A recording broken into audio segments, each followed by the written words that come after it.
Well, a possible shakeup at the top of the Republican Party. Liz Cheney, the third highest ranking Republican in the House, now in danger of losing her leadership role. Cheney has come under fire within her own party for repeatedly criticizing former President Trump. And now the #1 and #2 House Republicans say they support her removal from party leadership.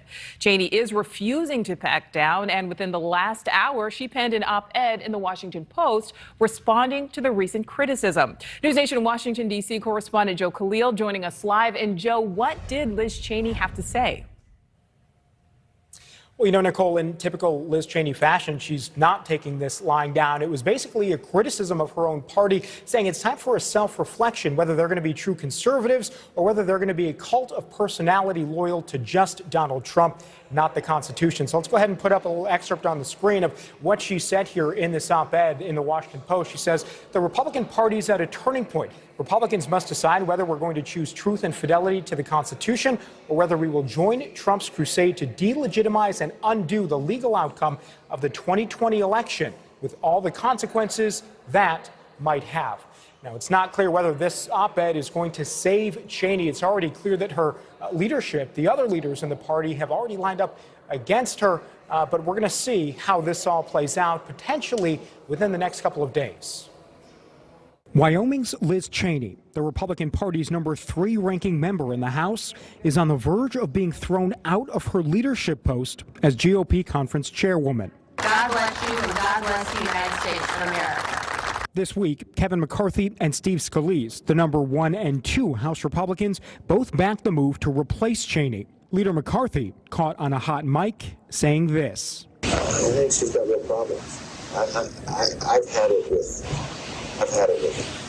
It's, I've lost confidence. Cheney is alone among House Republican leaders in her criticism of President Trump. She was only one of 10 Republicans who voted to impeach him and has repeatedly urged her party to move on from the former president.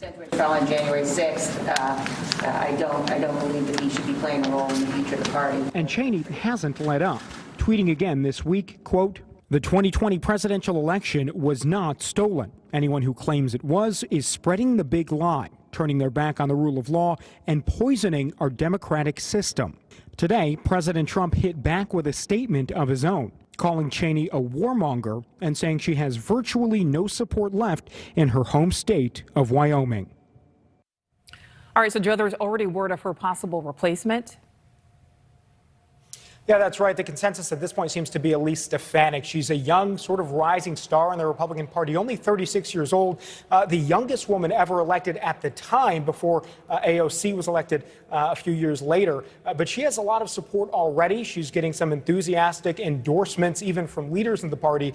So we'll see. There were some other people who were jockeying for that position, but clearly leadership wanted a woman to replace Cheney, who at this point is the only woman in leadership in the Republican side on the House. Nicole. All right, Joe Khalil, live tonight in D.C. Thank you.